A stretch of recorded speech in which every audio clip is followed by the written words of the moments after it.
Hi, this is Linda Cohn, and you're listening to the award-winning, I think they've won a few awards, Benched NFL Podcast.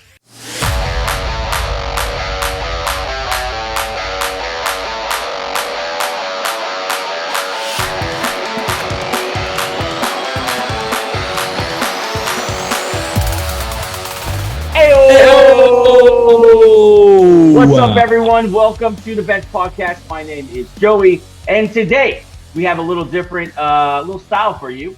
Original flavor. Bench with the Tobar brothers making a comeback. Me, Angel, and Gabe. Obviously, all three of us are brothers. When we first started this, John, it was me, Angel, and Gabe in that room right there behind Gabe, home of at. Come on. Damn it! What's it called? Wavy Groovy Tunes. Wavy Groovy. Joe, you messed me up. I'm not even going to correct you guys. I'm just going to let you guys sit in your own filth. No, correct it because I want to shout it out. It's Way Back Grooves, man. Way Back Grooves. Home of Way Back Grooves. Go check out Gabe's page on Instagram. All that behind him is priceless memorabilia and records. So also find out where he lives. It's quite a decent payday there. But me, Gabe, and Angel on the show today. Episode 189. Just 11 episodes away from 200. Pretty excited about that. We just finished wrapping up Thursday Night Football on TNF. Packers-Lions. Great game. Did end well for Bane Mode right there, Gabe. But it was a great game. We'll get into that. We'll also preview week number 14. Kind of crazy to even say that. Week 14 is here. And we're about to dive into it. Just 5 weeks left in the NFL season, the regular season. And so the playoff races are tight, and it feels like these teams are tuned in, and we're going to get the best of all these teams down the stretch, especially the contenders, knock on wood, barring injury. If you're watching here on YouTube, welcome to the channel. Hi. There it is. Like, subscribe, turn on notifications, and do us a favor. In this holiday season, the only gift we're asking for is that you share this podcast with one single person. Just one person that likes football. Just send them the pod and see what they think. You ain't got to follow up. We appreciate it so much. If you're listening on Apple, Spotify, iHeartRadio, or Amazon Music, thanks for joining the audio version of the podcast. Like, subscribe, and notifications, of course, brought to you by the Fans First Sports Network. And finally, follow us on Instagram, X, and TikTok. Search at Benched Show for that. At Benched Show is where you'll find us on those platforms to follow the show between the show. And then check out benchshow.com, home of the Bench Beat, articles on fandom, fantasy, and all things NFL. Week number 14 has started.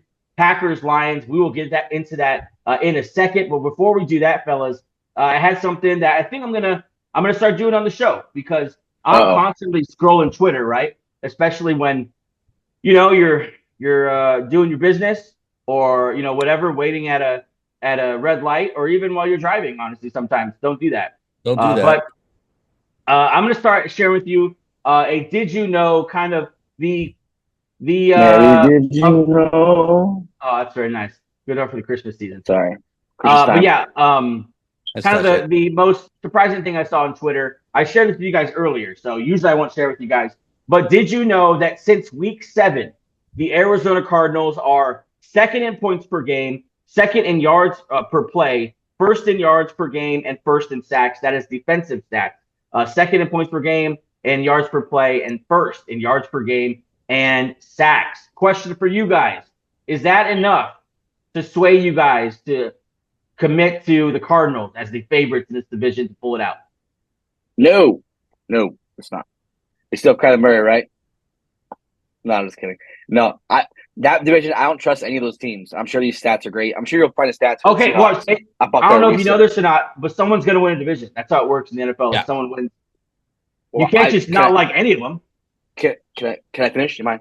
I was saying I don't trust any of them, so they're all like it could be the Cardinals, but like I was saying, the Seahawks might have some stats that might lean like, oh, they're doing good too. I literally don't know who to choose. So if you want to choose them, I can't even argue against you. I'm not going to argue for them. It's weird. Like this division, I don't know. The Rams are still 6. They're only one game back. The Rams. So you're not choosing anyone? Is that what you're saying? I'm choosing.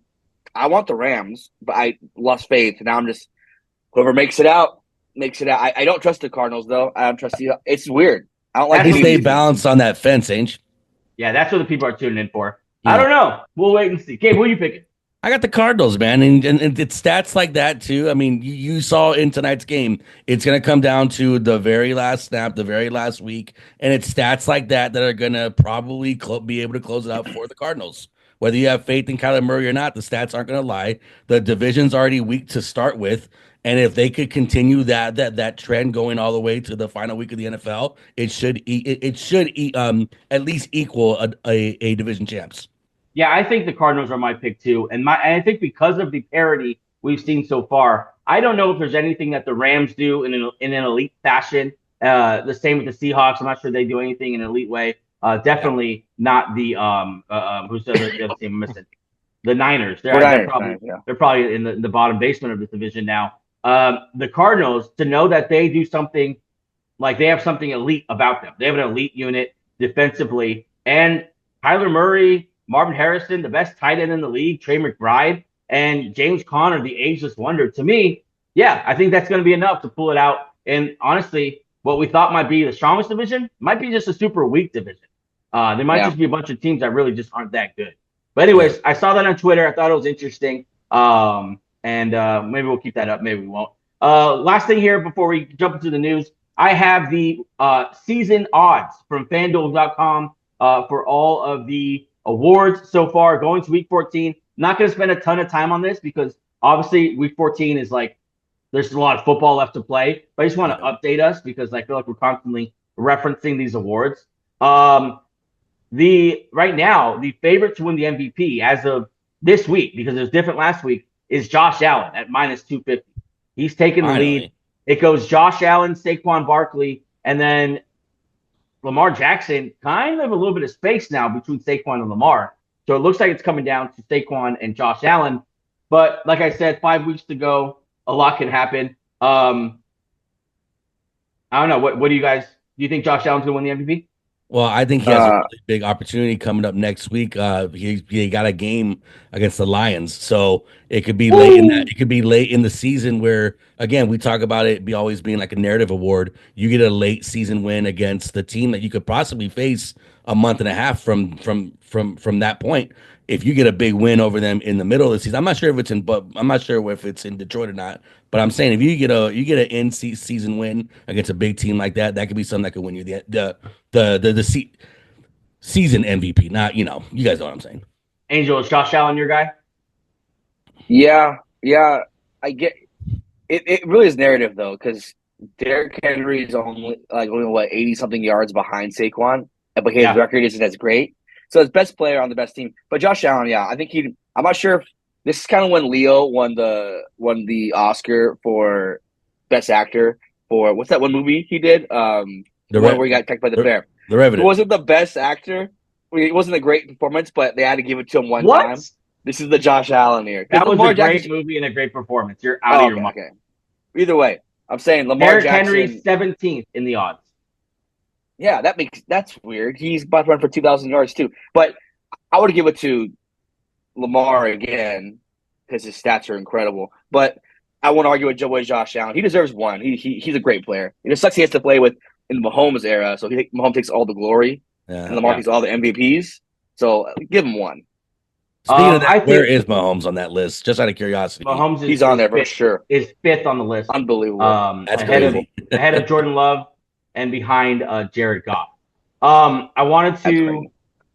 think they do have it right here. I think it is Josh Allen and Saquon Barkley, and that's the class. There's no one else that should be up there, and that includes Lamar Jackson. Lamar Jackson has had he's wet the bed too many times this year. Like on prime time, he's lost to like really inferior opponents. I mean, they're just 2 games over 500. Like it's not the same successes they had last year. I mean, so I don't think he belongs there.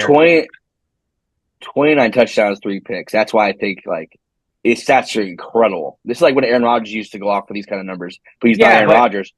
It's crazy. All these guys have incredible stats. Like it's not really a best stats award because all these guys have incredible stats. Like it also like who's coming up big in the biggest moments because those are the guys that usually wins the narrative type award. Who's winning big in the prime time game?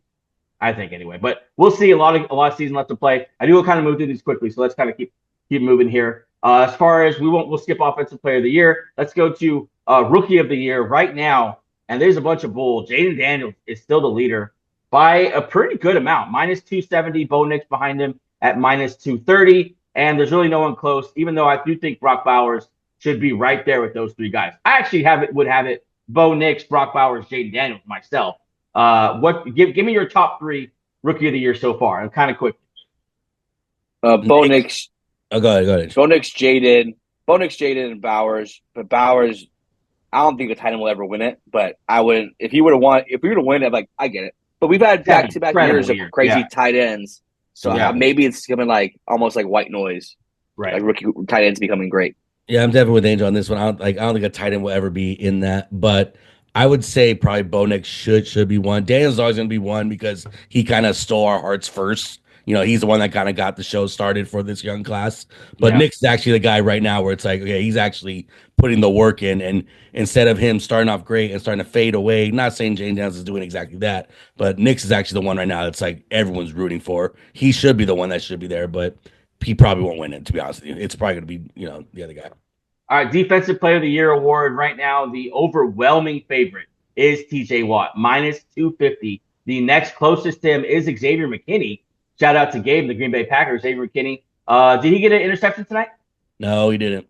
Did Kirby Joseph? So they're still tied? No, they didn't. Yeah, they're still tied. So it's tied for the league lead in interceptions at 7, but it's a wide margin here. It's going to be TJ Watt unless something crazy happens. He's at minus 250. Xavier McKinney plus 1,700. So there's quite the gap there. It's going to be TJ Watt. And, it should be him almost every year, but they're going to give it to him this year. Myles Garrett, fourth on the list. Pat Surtain, third on the list.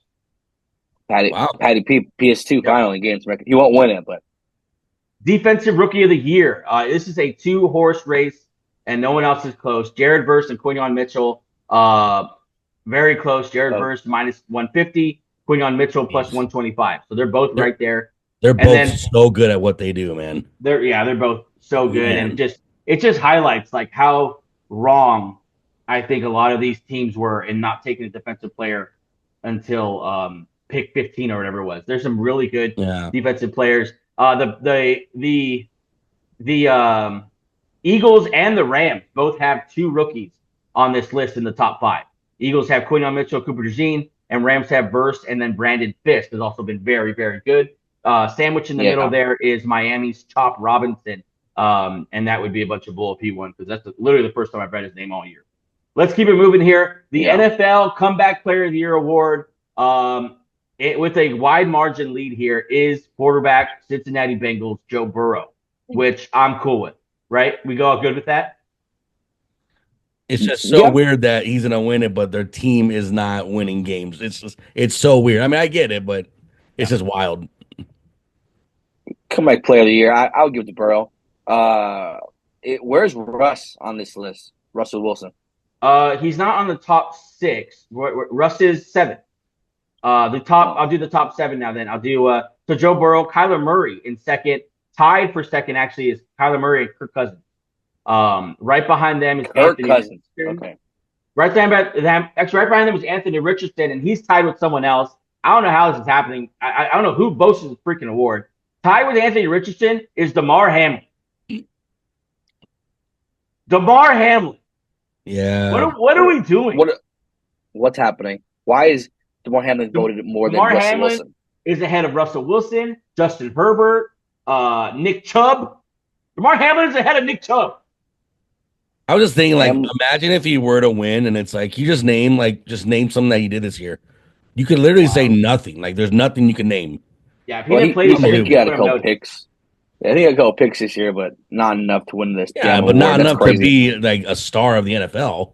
That's crazy. All right, let's wrap this up with Coach of the Year awards. Right now, the overwhelming favorite, a decent lead, is Lions head coach Dan Campbell. He's doing an incredible job. It's a cool story. The culture he's built there is awesome. Like they won tonight, and they were missing their 3 D linemen. Aleem McNeil went out for a couple plays. Their top 4 linebackers, they had Jamal Adams and Quan Alexander starting, and they signed them less than a week ago. And they just kept rolling. And I think Dan Campbell deserves all the credit. Mike Tomlin's number 2, Sean Payton number 3, Jim Harbaugh number 4, and Kevin O'Connell number 5. Honorable mention, Dan Quinn at number 6. You guys good with that list? I would probably just put McConnell at 4. Who was number 4? You just Jim said Harbaugh. Oh yeah, wow! Ooh, all good. All these coaches have had some great years right now. Great coach. It's hard to argue against any of these coaches. Harbaugh, Peyton, all these guys. A bunch of different paths, but they're all doing it right now. Yeah. Good for them. Yeah. All right, those are the betting odds so far going into week number 14. Let's get into the news.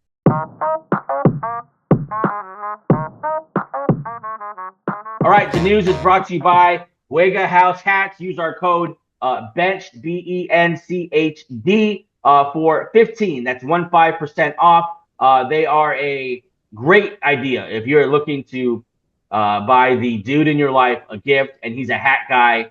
Cool hats. They have obviously have these cool designs, kind of their original design, but they have a lot of different ones. They actually have a Christmas special hat out right now, so use that as well. And you'll also be supporting the show, so helpful in all different ways. And don't be a Grinch. You know what I'm saying? Go buy a hat. All right, let's get into the news here. We'll start with the Bills. They have signed back, and this just feels nice and warm and cozy and Christmas-like. They've signed Micah Hyde back on the Bills on the practice squad. Just 33 years old. He played 8 seasons in Buffalo. Obviously, the Packers let him go all those years ago. But Micah Hyde, still a free agent. They bring him back for the playoff depth for this final run they're making. And I just kind of have a feeling like he's going to step in and be just fine. You'll notice him right away. Yeah, their current starting safeties are comeback player of the year, DeMar Hamlin. So I wonder if he's actually not that good. DeMar Hamlin and Taylor Rapp. Yeah. This reminds you of when the Rams got Eric Weddle in the championship run. Kind of get safety just IQ your way to good football. I'm not sure how much he has left in the tank, but he knows the system already, so there's not a lot of learning curve. You're just kind of building up the depth here. It's just like you said, he's definitely like an IQ guy. He definitely knows the system. He knows the city. He knows the fans. It's just, you're beefing up the depth before you make a great run, which I'm predicting the Bills are. I think we all think that. Cowboys all-pro guard Zach Martin will have season-ending surgery on his ankle. Coach Mike McCarthy has announced the 34-year-old played just 10 games this year. You got to imagine the end is near for Zach Martin. And let's give a hand for Zach Martin. He's been a good guard in this league for a long time. Even as a Cowboy, man, I've always appreciated Zach Martin because he's just a pro. He's just a stud. And yeah, exactly. And we enjoy the big men on this show. We celebrate them. The true beauty of the league. In 11 seasons, 7 first-team All-Pros, 2 second-team All-Pros. I mean, come on. Stop it. If this is a career, thank you, Zach Martin. It was a pleasure watching you play football and enjoy retirement. If not, you come back next year, and I'm sure you'll be just fine. I like it when these linemen retire and they haven't been just dragged around the league. Let's correct another crazy stat. In his career, 7 career holding calls, 7 All-Pro years. Wow. Unbelievable. He's ridiculous. As many holding calls as All-Pro. First ballot Hall of Famer? He's crazy. That's a first ballot Hall of Famer for sure. Put him in. All right, over to the Jaguars. Quarterback Trevor Lawrence is expected to have surgery to repair a significant AC joint injury on his left shoulder in this coming weeks. His season is officially over. After that hit he took from Azeez Al-Shahir, he calls it quits for this year. And honestly, the season's down the drain. Coach Peterson's going to get fired. They're going to have a whole new system there. And I think go get healthy. Go get healthy. But the future is still, I think, decent. I think you found something in Brian Thomas Jr., Travis Etienne and Bigsby seem like a nice backfield that you can build on. And you have some pieces on defense. I think you're fine. And I think once Coach Belichick gets there next year, retool and keep going. They're fine. I'm not. Even if Belichick gets there, not win no playoff game. They're fine. They're fine. Wait, what? What does that mean? I don't get it. They're not. Even if they even a new head coach won't sway me to make this team believe that they're gonna be the AFC contender. But I don't know. Why? Belichick going there would. I'm not a Trevor Lawrence guy still. This year, 11 touchdowns, 7 picks. I know he was hurt, but I'm not a Lawrence guy. go ahead. I'm sorry. No, go ahead. I was gonna say, like, I'm not that much of a Trevor Lawrence guy myself either, but I think the point that Joey's trying to make is that he's still young enough in his career where you could bring in some new coaching and just try, and You, it's definitely worth the wait. It's definitely worth at least the attempt to try it out with him because he's you still know what would be interesting fairly younger in his career. if we saw Ben Johnson come here and see what he could do with him. This would be the third offensive head coach, but one of them's got to work. I mean, he's talented. Brian Thomas Jr. is very talented. I was wrong on my evaluation with him. Yeah, this seems interesting. I wonder if they move to London at some point. Yeah, I think they have every shot to not only win a division, but maybe be a player at some point. This division did not turn out to be as strong as we thought it would. Anthony Richardson has gone through his stuff, still a lot of development there. CJ Stroud has had a significant step back this year, just 15-9, which is barely above the 11-7 that Trevor Lawrence had in, I'm sure, much less games. And roll your eyes or not, the stats are close and they are what they are. The last one would be the Titans, and they're figuring it out still too with Will Levis. So this division's wide open. So they could absolutely be a playoff team next year. And I think if you get a coach that comes in and is going to build them from the trenches out, I think they have every chance here to be a player of the AFC. I don't know why. I don't know what you're gonna be afraid of in that division. Yeah, maybe. Let's run it back another coach. Let's see if another coach will change it. Let's third time's a charm. Yeah, I mean, it's better than just not doing anything at all. It's just like I said, he's a young enough guy still. The talent's still there. He just tried with someone else. And I cited the other competition. There's no competition that's very scary. Yeah, the Texans literally just ran it back over again. And how's that going for them? The Colts, I don't know what they're doing. And then Titans. It's crazy to think that they don't have a chance to win this division. They absolutely do. It's not like the Chicago Bears where it's like you got to make Caleb Williams work like as fast as you possibly can because the rest of the division is going. Division's wide open. Yeah, just run it back with them. All right, let's keep it moving here. Ravens suspended wide receiver Diontae Johnson one game because he refused to enter the game against the Eagles last week. Listen, I saw that ass whooping they're put on the Ravens too. I wouldn't have gotten that game either. But we'll see where this goes. It hasn't worked so far in Baltimore. He's going to stay in Baltimore because they get a compensatory pick just for having him on the roster and losing him in the offseason. But this is going to be drama just seems to follow this guy. Like maybe he's just a drama queen. Just no, you get the compensatory pick. You get a third-round pick to have on your roster. Is it worth it? They have to suspend him because he's such a drama queen. Has he ever gotten an All-Pro? Has he ever gotten? I'm so over Diontae Johnson. And he's older now, so yeah, maybe keep him for the comp pick. But I can see Harbaugh just cutting him, saying I don't want you to disrupt my locker room because he knows what there's a lot of players like this can be a cancer to a locker room. You don't want any kind of problems when you're trying to win the Lamar Jackson championship. I don't know, but you think cut him or play it out? I'd cut him. I mean, you're already kind of at that age where it's like you should be beyond these types of things right now. The fact that he's not, and even you were just saying, even in a game where your team is losing, you being alpha should want to be on that field no matter what, even if your team's losing, because you think you're going to bring it. So yeah, he should be beyond this. I wouldn't want to deal with it. Yeah, I just don't agree. I think you don't the compensatory pick alone, but all of that on top of where he's going to go as soon as you cut him, straight to your division rival over to Pittsburgh, and then you got to deal with them on the Pittsburgh Steelers. Very motivated to play well against you.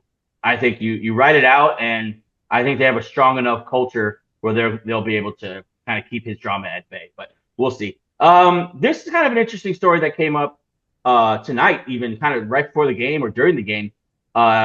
Carolina reports that UNC, that's the University of North Carolina, has somehow landed an interview with 6-time Super Bowl champion head coach Bill Belichick for their head coaching position there for the Tar Heels football team, home, of course, of Drake May. But Jordan Schultz said this, Belichick speaking to UNC, most are skeptical that he would seriously consider coaching in the college game, even with the landscape shifting toward the NFL-style model. One NFL executive told me today that he believes Belichick is being strategic, using this to push the NFL teams to act faster and make it widely known that he plans to return in 2025. So maybe it's him just kind of positioning himself. Do you guys see Bill Belichick returning to coaching? And if he does, is it the NFL or is he going to go to UNC? Those poor kids. Those poor kids. Yeah, that was my thought too. Those 17-year-old kids right out of high school, the best athletes in their schools or in their little towns, going to Bill Belichick to just be yelled and berated for 3 years. I can't think of a worse fit than Bill Belichick in the college game. Imagine him in the NIL era. Yeah, first off, he's going to cheat, and secondly, he's not going to be able to connect to any of these kids. He's at least a good 50 years older than all these kids. Go to the NFL, Bill. Don't go to college. Gabe, is he 100% coming back to the NFL? Yeah, he's going back to the NFL, just like Angel said too. He's how old is his girlfriend? Is that why? Is his girlfriend going to college? Oh. Maybe she's going to UNC so he could see her more. I got it. I think he has the resources to see her whenever he wants. He doesn't have to go. I don't know. Coach at her university. I would want to. So she can stop by the office after school during lunchtime. A little hanky panky. Gabe, have we gotten your take yet, Gabe? Where you think he's going to go NFL wise? He's not going to college. He's not. No, I mean he wouldn't be able to develop those young men into that. And that really, there's more development at the college age to bring him into the NFL age. So no, he's not going there. He was born in 1952.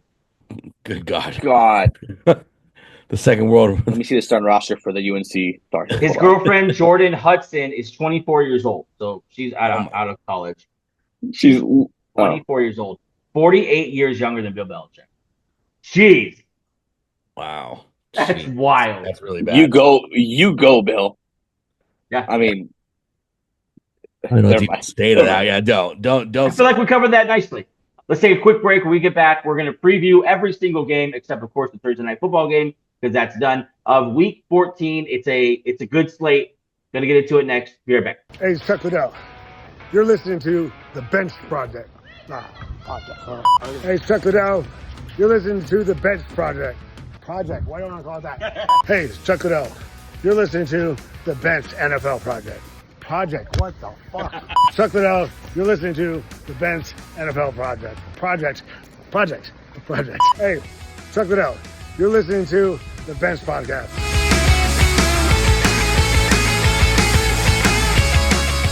Okay, we are back. Week 14 is here. Let's dive in. Jaguars, Titans, a battle of the mighty AFC South. Jaguars at 2-10, of course, headlined now by Mac Jones, and taking on Will Levis and the Titans.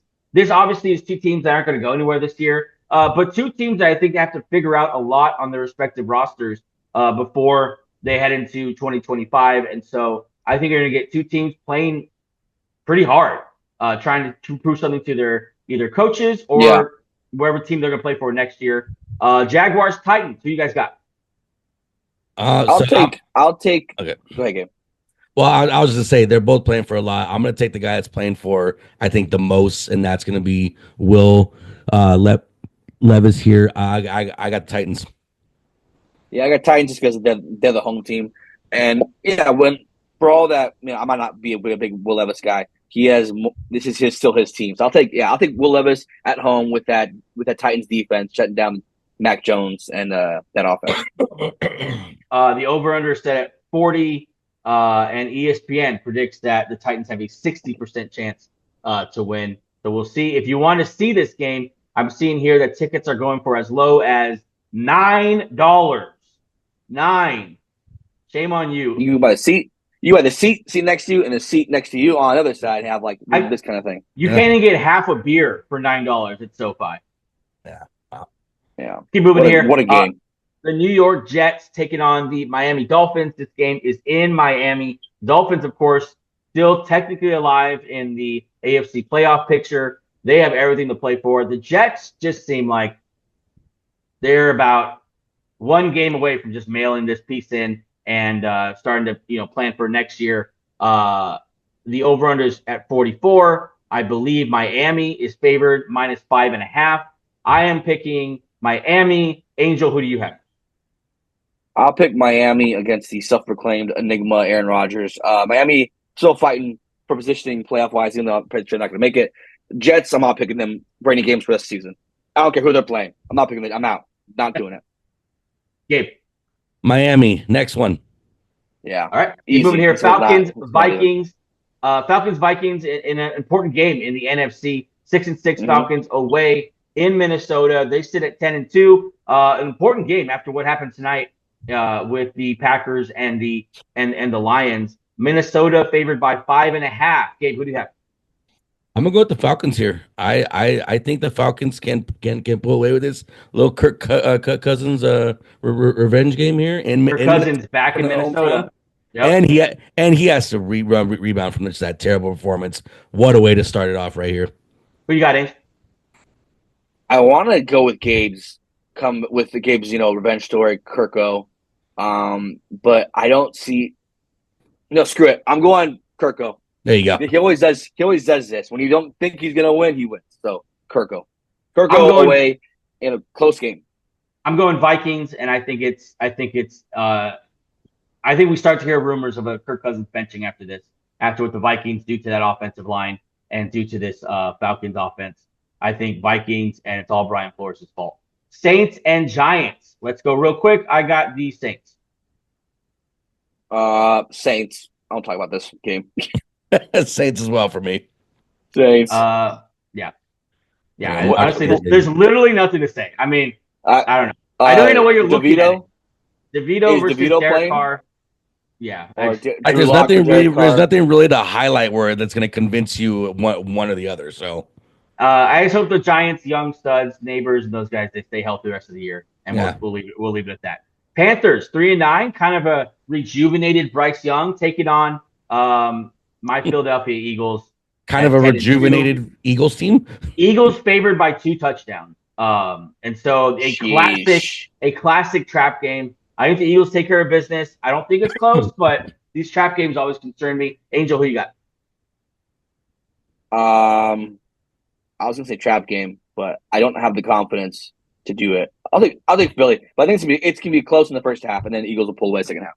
I wish you would. I believe in trap games. God. I believe in trap games. I really do. There is no way in hell this game's going to be close. Yeah. Here's why. Philly saw tonight that the Lions just aren't going to stop. They got to keep up with them. So they're not looking at the trap game. They're saying, we got to beat the crap out of this team. Let's get into the W.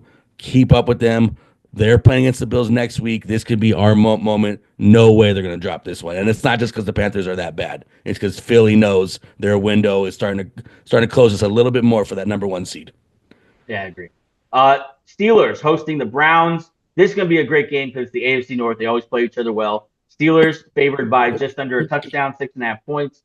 They're at home. I think they're dialed in right now. I picked the Steelers, but I'm not confident about it. But a slight revenge factor here for the Steelers, and I think they pull away with this one. Gabe, who you got? I'm going to go with the Browns here. I think they're going to keep up in a fiery match, and these are the kind of games where we want to see if Wilson has it in him to keep up with like a shootout, and the way Winston just keeps on throwing that ball. I'm going to go with the Browns here. Angel, who you got? I'm taking the home team. I'll take the home team, Cleveland. Pittsburgh. I think the first time it was snug. I think so. The snug kind of interrupted all that stuff. This time we'll see the Pittsburgh Steelers just flex their muscles. I think it's a lot to a little. Raiders and Bucks. Raiders at 2-10, and they just seem like they're getting worse every week. Taking on the Buccaneers, who are fighting tooth and nail, even though they barely beat the Panthers last week. I'm going to chalk that up to just a divisional fluke. I got the Bucks here rather easily. Who you guys got? Go Bake. Bucks. Go Bake. Baker. Yeah, go Bake, man. Easy Let's go, baby. Bake is a little banged up, though. Bake is starting to get very banged up. Stay healthy. I actually saw he popped up this week with an Achilles, which is always kind of scary. Stay healthy, Baker Mayfield. That would be devastating, and I'm knocking on wood. Let's say one thing about the Raiders. Please name something. Max Crosby's good. Okay, we got it. Next game. Yep. That's good enough. The 7-5 NFC West leading Seattle Seahawks taking on second place Arizona Cardinals. This is the most important game of the year so far for the NFC West. I am going to go with the Arizona Cardinals after seeing the defensive stat. I think Kyler Murray is playing really well and has an incredible connection with Trey McBride. James Conner's doing his thing. I think the Cardinals have enough here to knock off the Seahawks at home. I'm going to go in Seahawks. Angel, who you got? Flip of the coin. Seattle. I'm not confident about it. Seattle. Gabe, who you got? Still trust in the little guy. I'm gonna go with the Cards here. They're gonna take this division and prove Angel dead wrong. Cards. Yeah. Bills and Rams. Bills at 10-2, Rams at 6-6. Rams feels like the season to slip away. They keep losing games that we feel like they have to win. This is a tough draw for them having to play the Bills. Although the Bills are favored by just 3 points, I'm going to go the Bills. I think they're rolling. I think it's not close, and I hate that because I want the Rams to make it, but I think they lose this one. Angel, who you got? I'll take the home team. I'll take the Rams. I think this is my last shot going on a limb for this team. This is it. If you don't win this game, done. But I'll take one more shot on the Rams, home team, desperate team. I feel like this is the same thing we were saying a couple weeks ago when they were going to go against the Eagles, and we saw how that game turned out. Bills are going to run away with this one. 49ers and Bears. Bears at 4-8, 49ers at 5-7. Bears have played better on offense lately ever since Thomas Brown taking over as coordinator. Defense still really good. 49ers very banged up as usual. I'm going to go Bears here, even though it's away. I think the Bears just score enough and it just kind of win an ugly game. I go Bears here away. Gabe, who you got? I'm going to go with the Bears as well. I just think the Niners are not just banged up with their guys, but the team is they're just depleted at this point. Bears, they kind of need these wins right now going into the offseason to feel a little bit better. I like the Bears here. Angel, who you got?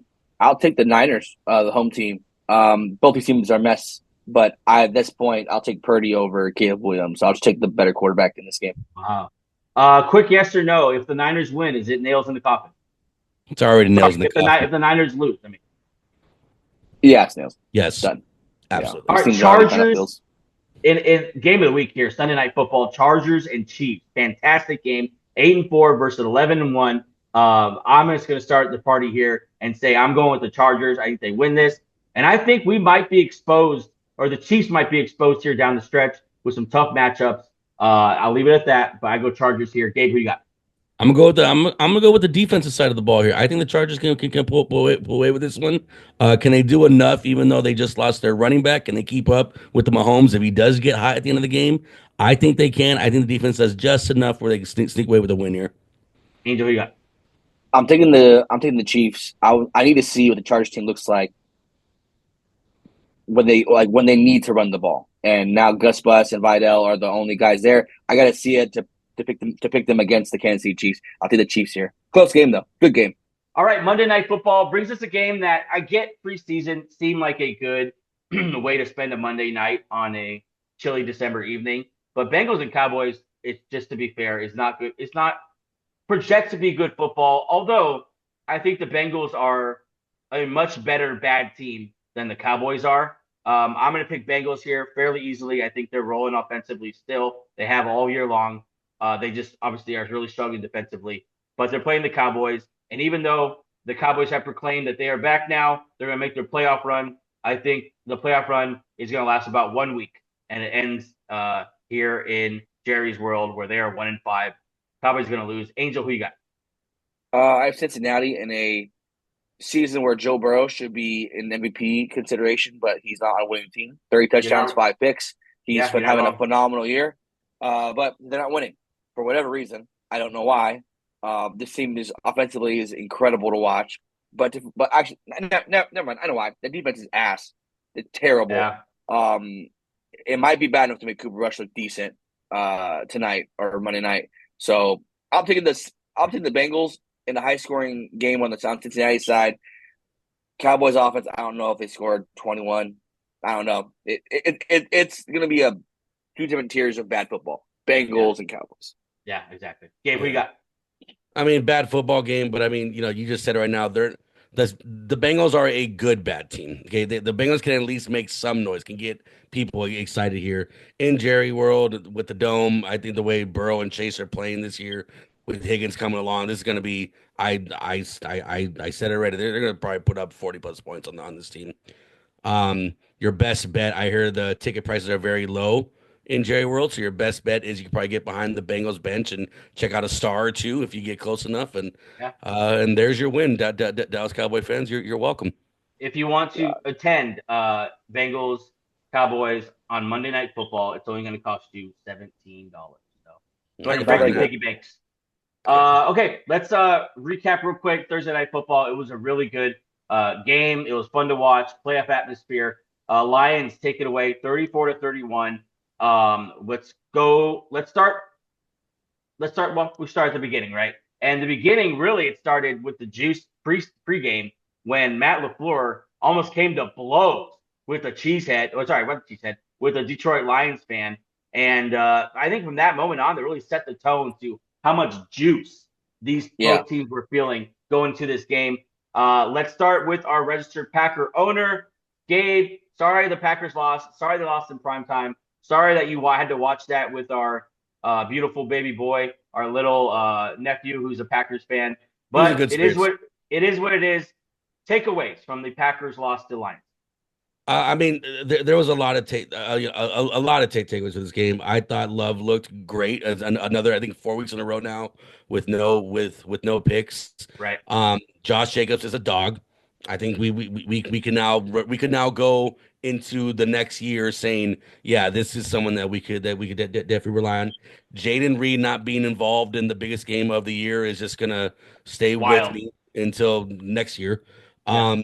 Christian Watson, although the numbers say he had a great game tonight, just too shaky to be a true guy. And here's something I want to talk to the Packer fans just for a second here. The referees didn't cost this game. Okay, the refs didn't cost this game. Refs are going to make mistakes. I thought there was some calls too that didn't get called. Xavier McKinney got his helmet pushed off of his head because of hands to the face that wasn't called. So that's crazy. I get it. There was some bad non-calls and calls here, but the flip side is the Lions got some terrible calls too. So I'm not gonna say that's what it is. Packer fans, take your L. It happened. You could be in good spirits that we kept up with probably the best team in the league. Well, I mean, what do you want to call it, a divisional game or not? Whatever it is, we kept up with the team. But it did tell me this one thing: the Packers let me start that over. The Packers aren't quite there yet. I think we are a year away. I think by this time next year or going into next year, this team is where we should be. The kind of year that we're having right now, where only on our best days can we beat the best teams in the league. That could, I mean, in theory, it could win you the bowl, sure, but you have to hit like every lucky star. I don't think it's going to happen. That's not how you beat the Eagles. That's not how you beat the Lions. That's not how you beat the Bills, the Chiefs. The Packers they're not there yet. I think they could make some noise in the playoffs, but even LaFleur, you want to talk about the most level-headed guy on your team should be at least your head coach, and he's getting into it. And I thought the play call and everything was kind of emotionally driven tonight to make Love the guy and make Watson be the guy. And it's like I didn't like everything overall, but we kept up, and yeah, you got to tip your hats. The Lions are just that good. The Lions, even it's just like I said, on their best day or not on their best day, they could still win ball games. That's what good teams do. So tip my hat to them. It was a fun game, even though we lost. I had a lot of fun with it. Yeah, I mean that's my biggest take. It's just crazy. Before you go, Angel, as far as penalties go, both teams had 7 penalties called on them. The Lions for 59 yards, the Packers for 56 yards. And I know the Packers are really more referencing the penalties that weren't called, but at least we know that the flag wasn't thrown on one team or the other, which means, like Gabe said, both teams probably had some bad calls go against them. Angel, takeaways from Thursday Night Football. Josh Jacobs is a good signing. Underrated back. He's been his whole career. 3 touchdowns tonight. He's like the Lions, next tier right below Henry. Yeah. The Lions offensive coordinator, Ben Johnson, I love his play calling. I love his play design. So good. Every time there's a big third down or fourth down, he's going to cook something up. He always has something up his sleeve. I can't wait for this guy to be a head coach. I want to see him take over a young team with a young quarterback or a rookie quarterback. Yeah, that's my biggest thing is Ben Johnson's impressive. Dan Campbell, 4 for 5 on fourth down. That's just what he does. He's got titanium knickknacks, and like Gabe said, Jaden Reed not being involved in the game plan is beyond me, and it's ridiculously stupid. And look, you lost by 3 because you needed a playmaker, and you didn't give your best wideout his time to shine. I'll start with the Lions, and I agree with you. We were talking about as we watched this game together. The Lions' play calling is phenomenal. The scheme design is amazing. They come at you with waves that are distracting and overwhelming just to slip someone in, in a crossing pattern, or it's so much fun to watch. And you have to believe it might even be the way the Eagles think of like, hey, we always have the tush push in our back pocket. The Lions just might be thinking like, look, we have an incredible play caller who has plays who can get us 3 yards. Yeah. And it's not a great percentage play in the grand scheme of football, but when Ben Johnson's your coordinator, maybe the percentages are up. And so if you don't like Dan Campbell doing this, then too bad. This is who he is. And Kirk Herbstreit said it on the broadcast. You got to be who you are, whether that's going to cost you the season. Because listen, last year it cost him the season. Last year going for a fourth down, everyone was killing him. And, he's going to live and die by that. That's who he is. That's who the players want him to be. Like you could tell they ride with him, and I'm good with it as well. Packers. Matt LaFleur is one of my favorite offensive minds in the NFL, but I was so disappointed with the game plan. Josh Jacobs didn't get significant carries until like the third drive of the game. By then, the Lions were just up and going already, and it's just I don't understand what the plan was. Gabe mentioned, possibly making Jordan Love the star. That's stupid. I think in this era of Jordan Love's career, you have to have the same game plan that the Eagles would have. You have a really good running back, or even I think the Texans should have. You brought in a really good running back, ride him. Like he was running great every time he touched the ball to start the game, and they just stopped giving the ball to him. Not to mention the Lions were missing damn near 8 guys up front, like starters up front.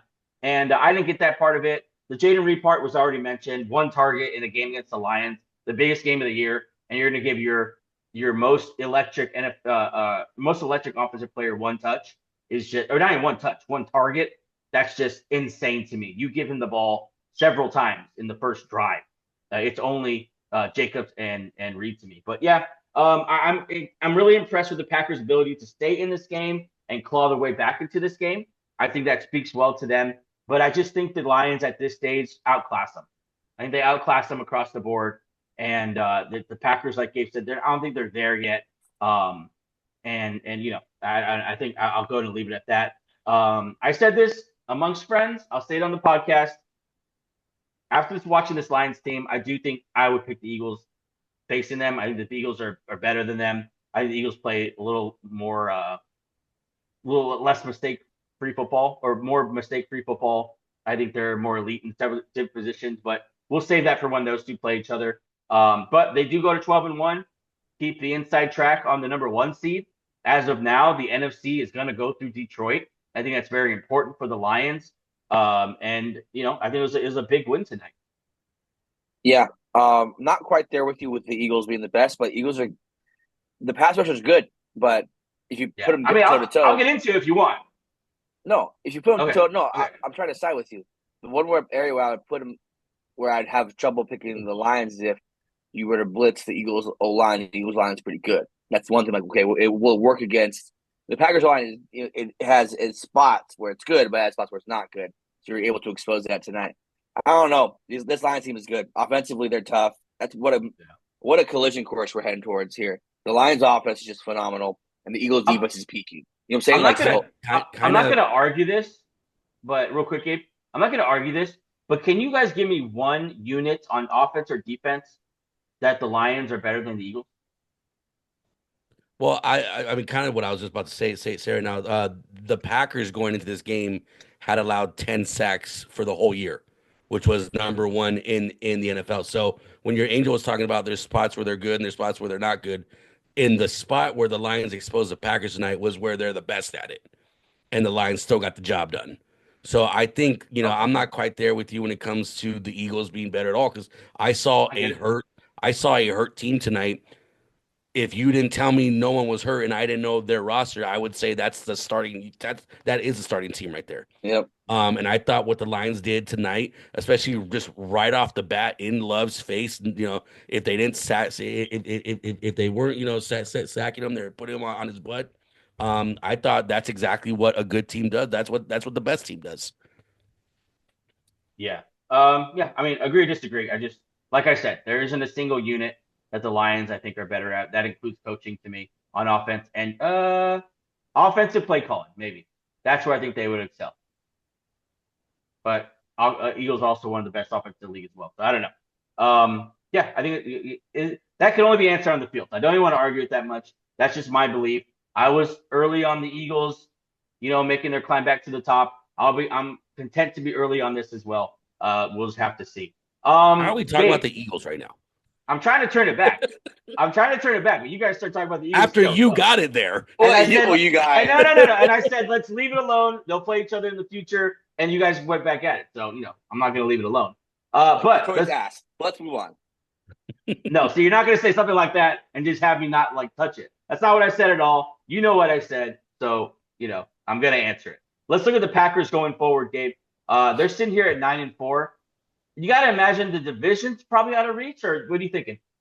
Yeah, I mean, with this loss, and I mean, the thing that we're banking on so much is that the Lions got the Bills coming up next week. So a win tonight would have been amazing for the Packers. It could have put them in first place in 2.5 weeks.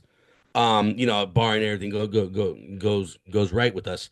But probably the division is out of reach now. The wild card, though, I was looking at the remaining teams that we have here. The Packers can easily. I mean, you got the Seahawks coming up. You got the Saints, the Vikings, and then we finish off with the Bears. At worst, 500. So that puts us at 11-6. At best, I think we could sweep here. I honestly think we could get the Vikings, we can get the Saints. We finish off at 4-0, or let's just say 3-1 at the very best. We're still winning 12 games this year. That's definitely a wild card spot. Moving forward, though, I already said it. I think the Packers are at that stage now where they're a lot to be optimistic about, but only on their best day can they take out a Detroit, a Philly. I'm trying to think of the other team in the NFC that we would have to beat, that to happen. But I think that's moving forward this year. We've seen what the Packers are, and the Packers can be something great, but it's not quite there yet. It's just not quite. It's almost there. It's not quite there. Yeah, I would put the Vikings and Packers right there at 5-6. You could flip off the order, however way you like it. I think the Packers are pretty much in the playoffs. Commanders, I don't see them threatening. Packers are in the playoffs. It's just a matter of how much you believe in them to win a Super Bowl with this current roster construction, which is it got kind of pointed out today. Wide out's your biggest need, but yeah, they're a fun team. I like to see them. I will say this much too. I think not having Dobbs tonight really sucks because he's our best possession guy. And we obviously didn't have that possession guy tonight. It was either Love, making a good play to on a 3rd and 8, or was going Watson deep, and that's how we're able to contain. And not to mention, the pick that got us in good field position. There was some things that kind of got our way, but not having that receiver like a Dobbs that makes those hard catches on 3rd and long really hurt us tonight. And it sucks because we have a guy named Jaden Reed who could do that sort of thing, and one target had zero effect on this game. That's going to blow my mind until the end of the year. That hurt. And then Jair not being there, it might just be something where Packer fans, I think this is Jair Alexander. He's good when he's on the field, but he is not on the field a lot. And we may just have to live with that. To your Romeo Dobbs point, you're right. But that's just no one on the Lions wants to hear that when they're starting Jamal Adams and Quan Alexander, who they signed 3 days ago. I don't know. No. I don't know if citing a missing number 2 receiver is going to be that impactful. No, I'm not. I'm not saying it would have won the game. I'm saying if it would have been, as a game plan, not having a guy like that, it just sucks because that's how you move the chains. That's how you win the time of possession. That's how those things get done. Where you want how to stop a high flying team like the Lions, you keep them off the field, and I think that kind of hurts us. We had a recording now. Obviously, didn't get recorded, but I said on that one. I don't think that changes the outcome of this game. I'm just saying it does help us out in a lot of, and in a game that was as close as this one. Screw it. I will go ahead and say it probably would change it. Yeah. I don't know. I don't think so, but yeah, I guess you can never know. I'm looking at the Lions schedule here going forward. They got Buffalo this week, as you said, and then they go Chicago and San Francisco. We'll see where San Francisco is health-wise there. You got to imagine maybe Trent Williams, Nick Bosa, those guys are back. We'll see. And then they got to play the Vikings still. So, yeah, I mean, who knows? If the Packers do run the table like you say they can, and the Lions here, maybe go 500, and we end up in, I don't know. It's gonna be tough because the Lions are coming off. I mean, there's 11 wins in a row. I'm gonna go ahead and hold back on that. I think they're gonna lose one game. I'm just not sure which game. I think they're gonna lose one more game here, but even then, I think the Lions would have to lose out like at least 3 out of 4. And I don't think Lions. Besides the Bills, Bears, 49ers, and Vikings, I think they're gonna beat the last 3. Bills is the toughest game left on their schedule. No offense to the Vikings, but you don't think the Vikings would be a good game? You don't think the Bears would be a good game? Did you not see their last one? Well, that game's going to be kind of weird because the Lions would have already clinched the number 1 seed by then, I think. Or How do you know? Looking like How do you know that? Well, Angel's saying if it's trending the way, if they, I don't have if the Vikings, I had them beating the Bills, the Bears, and the 49ers, and then by that time, you need to have the Vikings be perfect to win out to be competing for that number 1 spot. I don't know. But yeah, we'll see week 17. But I mean, the Vikings are 10-2, so they're having a pretty good year. I think they definitely could compete. And then to Gabe's point, it's a divisional game. Gabe, you said that they had a hard time with the Bears last time. Yeah, hard time with the Bears. You're talking about the divisional Lions, games, man. Yeah, these divisional games, you never know, man. Yeah, and I mean, they have two more of these. They got the Vikings and they got the Bears. I mean, if that's if those games are dropped, then I'll say the Packers probably do have a chance for the division. But then at the same time, the Vikings will be flying by then too. So the Vikings have a real possibility where they could have the number 1 seed. That's not out of the question. Third place in this division is going to finish off with at least 11 wins. Yeah. Which is insane. I think I saw some stat they put up today where it literally never been done. This winning percentage just late in the season. It's such a good division, and we talked about that a lot. Yeah. All right. That's week 14. We'll see how these games go. Anything else you guys want to add before we sign off for the week? Nope. Let's stop doing week 14 buys. That's all I want to say. Yeah, seriously. Yeah, you had mentioned that. I mean, there's like what 3 or 4 teams on a bye week this week. Yeah, the Colts, Texans, Broncos, the Broncos, Commanders. Colts, Patriots, Commanders, Ravens, and Texans. Those are all playoff teams. I want to see those teams play right now. I don't want to see them on the sideline. Some of those teams could play in the snow, and we'll never know because they're on the bye week. Well, I got also they've had to play almost 3 months without a bye. Yeah, that's crazy. That's crazy. Gabe, anything you want to add before we sign off? No, man. I would tonight took a lot out of me. I just want to go to bed and I'll regroup on Sunday. Fair enough. We will catch you on Monday with a brand new episode, recapping week number 14, looking ahead to week number 15. Thanks so much for joining us for episode 189. Have a great weekend, and happy holidays, Merry Christmas, Happy Kwanzaa, whatever you choose to celebrate, whoever you voted for. Have a great and safe holiday season. Bye. Bye.